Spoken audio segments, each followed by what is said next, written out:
Halo teman semua, Assalamualaikum warahmatullahi wabarakatuh. Jumpa lagi ya dengan Kak Hamid di sini ya. Nah, kita akan bahas soal terbaru ya. Kemarin Kakak udah upload soal UTBK yang matematika dasar. Nah, ternyata bulan Juli besok. Nah, UTBK-nya ya, UTBK-nya udah ada pengumuman kan. Bulan Juli besok itu materi yang akan diteskan ya atau diujikan untuk UTBK itu ternyata di luar ekspektasi kita ya. Kita kan tadinya, waduh beli buku nih yang susah-susah nih. Nah, nggak gitu teman-teman. Sekarang ternyata yang keluar itu yang mudah-mudah teman-teman. Yang mudah-mudah loh. Mudah-mudah itu ya relatif sih. Mungkin bagi kakak kan mudah. Bagi saya kan susah. Ya kakak juga kalau ngerjain yang bahasa Indonesia ya juga susah teman-teman. Yang penting kita persiapan teman-teman. Mudah atau susah itu tergantung dari persiapan kita teman-teman. Oke. Nah, kakak akan bantu nih. Kita belajar bareng karena kalian nggak bisa les di luar ya. Nah, kita belajar bareng nih di YouTube nih. Oke. Nah, kita akan belajar UTBK untuk apa nih ya? Kuantitatif ya, tes kuantitatif. Ya, yang intinya ya matematika ya. Nanti kakak kalau bisa ya bahas-bahas soal materi di lain itu juga bisa sih, insya Allah sih ya. Tapi kurang berkompeten mungkin ya. Jadi kakak bahasnya yang kuantitatif aja. Jadi kalian bisa fokus ke yang bahasa Indonesia sama bahasa Inggrisnya teman-teman. Jadi coba 11 soalnya itu berapa ya? Biasanya kalau nggak 100 ya 120 teman-teman. Jadi kalian usahakan sekarang. Oh kan masih lama Kak, ya harus persiapan ya. Kata kalian kalau susah sama gampang kan relatif ya. Susah sama gampang itu relatif dan bergantung juga pada persiapan kita teman-teman. Oke, kita bahas mulai yang paling mudah dulu. Jadi soalnya nggak terlalu susah ya. Jadi soalnya dasar-dasar banget. Tapi kalau dasar banget, kalau kita nggak belajar juga sama aja susah. Nah, kita mulai dari nomor ini. 16. Nah, sebenarnya dia soalnya kayak gitu kita acak aja ya. Soalnya kan ini campur-campur, kakak ambil yang yang hitungan aja teman-teman. Yang bahasa Indonesia nggak usah ya. Bukannya nggak usah, cuma kakak nggak bisa. Nah, ini nih soalnya seperti ini teman-teman. Gila, gampang banget teman-teman. Ini kan suatu barisan aritmatik ya. 1,3,5,7, X, 13,17. Wow, soalnya seperti ini. Sini satu. Berarti dia barisan bilangan ganjil ya, teman-teman. Wah, ini udah ketemu nih. Udah ketemu aja nih. Nah, barisan bilangan ganjil nih. 1, 3, 5, 7, titik-titik. Nah, titik-titiknya udah ketemu nih. Waduh, gampang sekali nih. Kalian harus nilai 100 nih, teman-teman. Kalau soalnya seperti ini. Kalau kalian latihan tapi nah, gini. Kalau soalnya seperti ini semua, waduh, pasti lolos semua, teman-teman. Nah, seperti ini. Waduh, udah ketemu ya. Berarti X-nya 11. Jadi ini suatu bilangan barisan bilangan ganjil ya, teman-teman. 1, 3, 5, 7, 11. 13, 17 gitu. Semoga paham ya, teman-teman ya. Nah, kita lanjut nih. Kita lanjut soal yang berikutnya. Manakah di bawah ini yang memiliki lebih besar sama dengan 6 sisi? Waduh, ini soalnya gimana ya?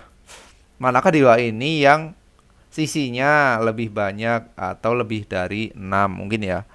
Jadi, manakah di bawah ini bangun ruang yang sisinya lebih dari 6? Nah, gitu. Kalau yang A 5 segitiga, sisinya ada berapa nih? Ya, jadi kalau kakak gambar aja lah ya, ini di sini, ini kita gabung-gabungkan. Nah, sisinya ada berapa nih? 1, 2, 3, 4 ya. Ini sisinya ada 4. Sisinya 4. Berarti A salah ya, kan yang diminta yang lebih dari 6. Tabung. Waduh, tabung ya jelas enggak ya. Tabung kan gini doang. Nah, nah, ini salah. Terus yang C, prisma segitiga. Prisma segitiga itu seperti ini. Nah, ini kita gabungkan. Nih, 1, 2, 3, 4, 5. Ada 5 sisinya. 5 salah ya. Salah, salah. Terus yang D, prisma segi 4. Prisma segi 4. Nah, lebih dari sama dengan ya, diingat-ingat ya teman-teman. Lebih dari sama dengan 6 ya, lebih dari sama dengan 6 itu artinya boleh 6, boleh lebih 6, tapi tidak boleh kurang. Prisma segi 4 kita gambarnya ya balok bisa sih. Gambar balok aja lah ya teman-teman.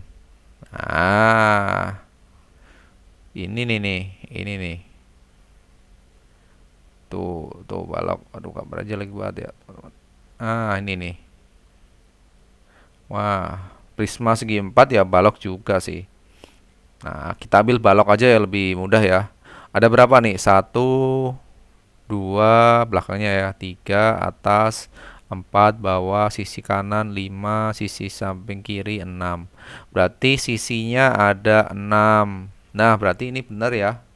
Berarti yang D benar. Nah, jawabannya udah pasti D. Kita cek nih yang E. Nanti nggak percaya kalian. Yang E. Nah, ini nih. Sebenarnya rumusnya udah ketemu ya, sisi limas itu n plus 1, n itu seginya, berarti 4 plus 1 sama dengan 5, ini salah. Gini gambarnya seperti ini. Nah, gitulah ya. 1, 2, 3, 4, 5, salah ya. Berarti untuk jawaban nomor 15 ini jawabannya yang mana? Yang D ya. Oke, prisma segi 4. Terus kita lanjut nih, teman-teman. Kita lanjut ini dulu, ini dulu. Ini dulu nih, jangan ini dulu. Jadi gini. Ini soal yang apa namanya? Soal yang menurut kakak, ini nanti kalau kalian jarang belajar itu jadi susah. Sebenarnya ini gampang. Nah, tapi ini bisa aja susah, teman-teman. Susahnya gimana? Karena kita harus hafal nih, apa namanya? Hafal optionnya ya. Nah, kita mungkin bisa ngerjain, tapi kita apa namanya? Kita nggak bisa menerapkannya ke ABC-nya. Kakak jelasin satu-satu ya untuk pilihan opsinya ya. Artinya gini nih, untuk yang nomor satu. Pernyataan satu saja cukup untuk menjawab pertanyaan, tetapi tidak tidak pernyataan dua tidak cukup. Artinya gini, misalkan nomor satu.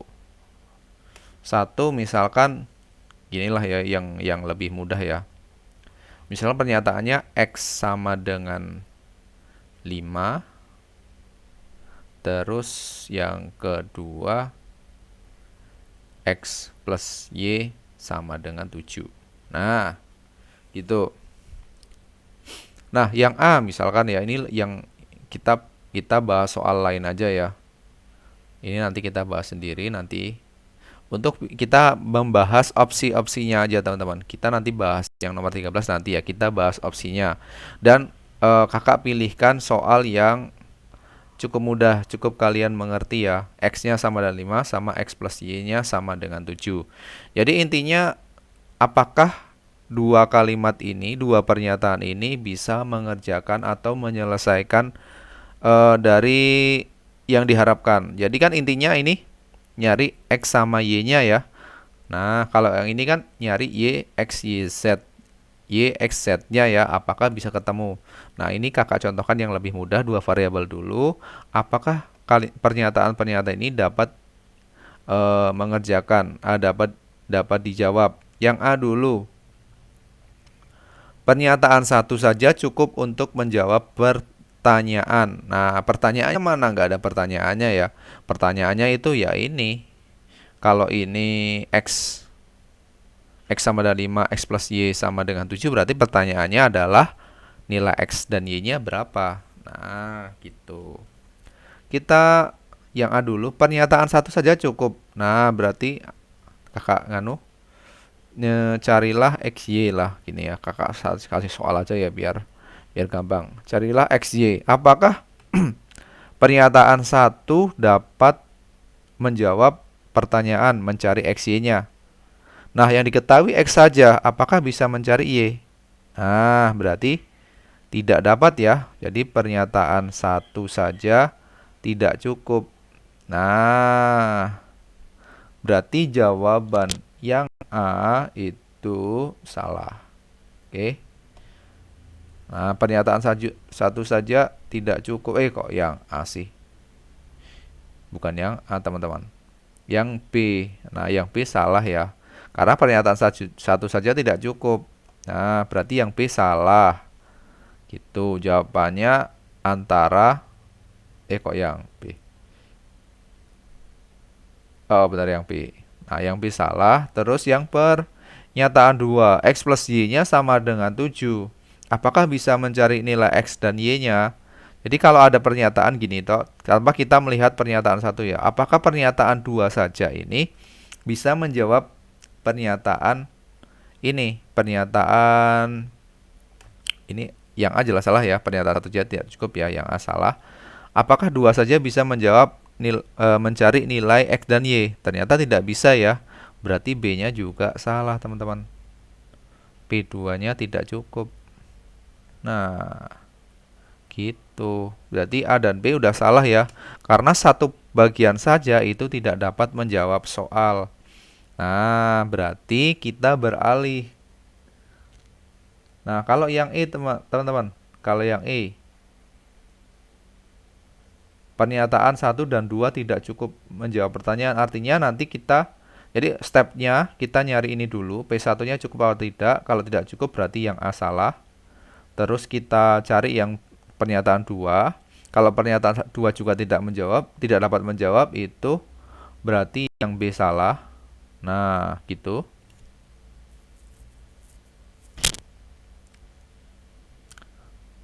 Terus yang C. Nah, yang C itu artinya bersama-sama. Artinya gini, teman-teman.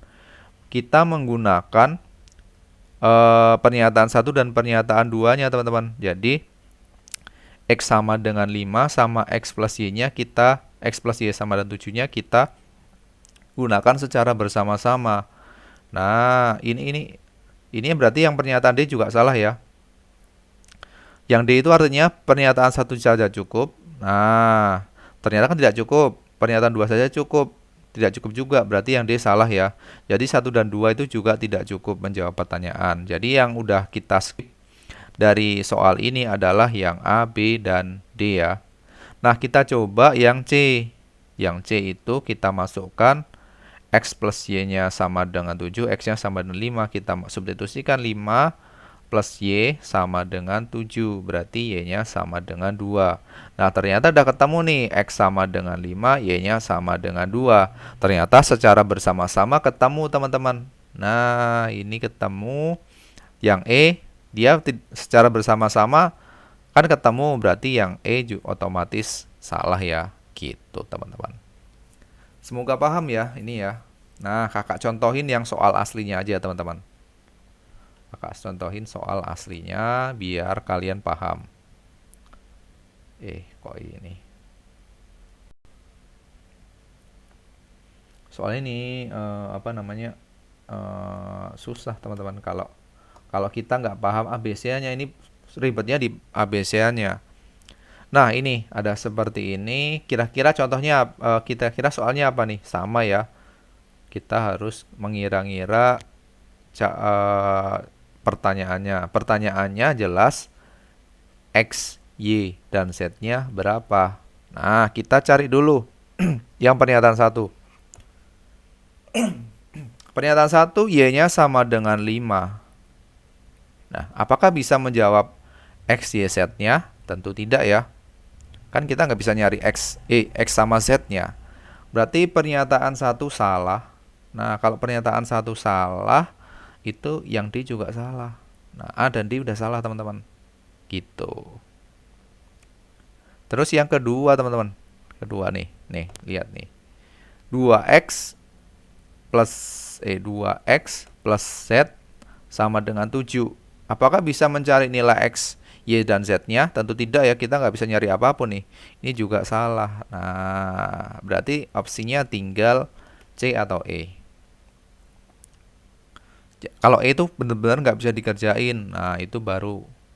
Yang kedua, yang C ini, dua pernyataan bersama-sama cukup untuk menjawab, tapi salah satu saja tidak cukup. Nah, gitu. Artinya dua-duanya harus dipakai.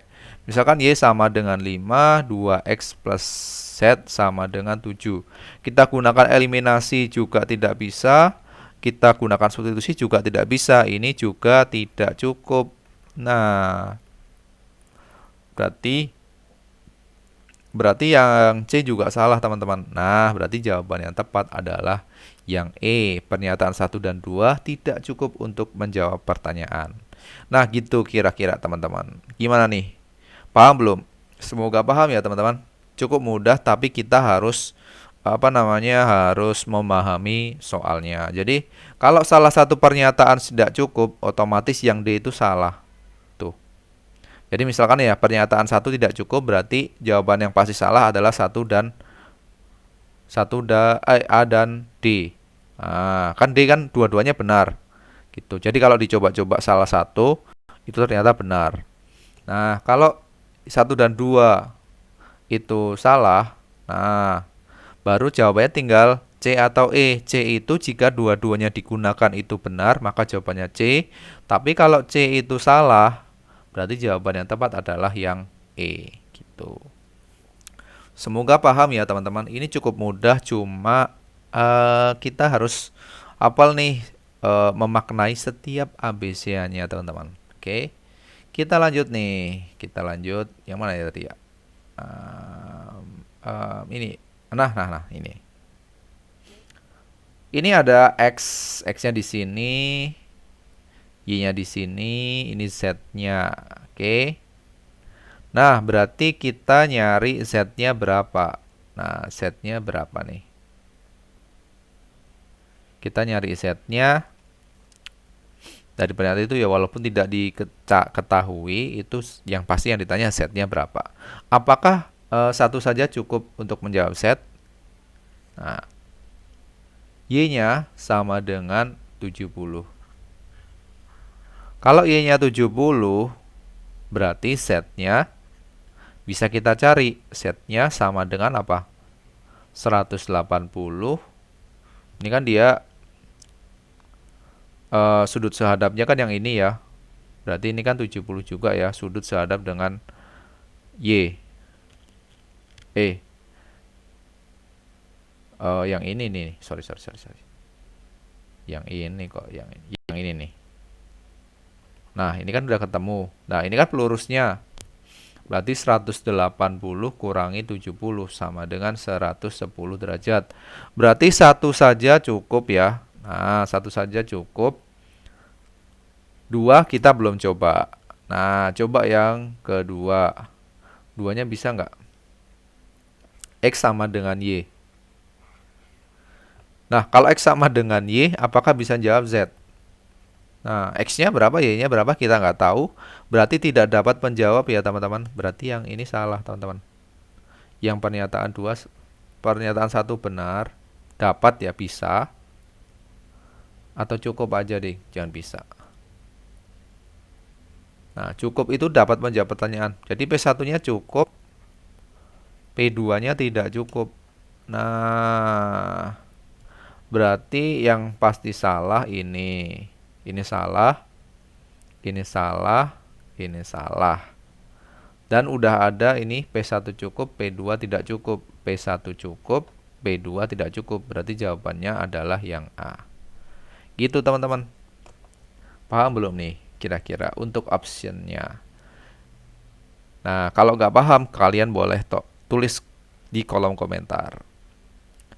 Mana yang belum paham, mana yang sudah paham, atau mana yang perlu diulang. Nanti kakak akan buat video-video tutorial lagi supaya kalian bisa belajar untuk persiapan UTBK. Walaupun masih lama tapi cepet juga sih, April, Mei, Juni, Juli. Waduh, lama ya. Tapi kalau persiapannya lebih matang, maka kalian kesempatan untuk diterima di universitas yang kalian inginkan itu peluangnya menjadi lebih besar. Karena kan pakai format yang baru dan peluang kalian itu lebih besar sekarang teman-teman. Mungkin kalau yang dulu kan yang pintar-pintar di matematika, kalau jurusan IPA ya, kalau jurusan IPA, kalau pintar kimia itu kan terhitung. Nah, kalau ini kan matematika dasar teman-teman. Kalian punya peluang. Jangan putus asa, peluang kalian sama dengan teman yang lain.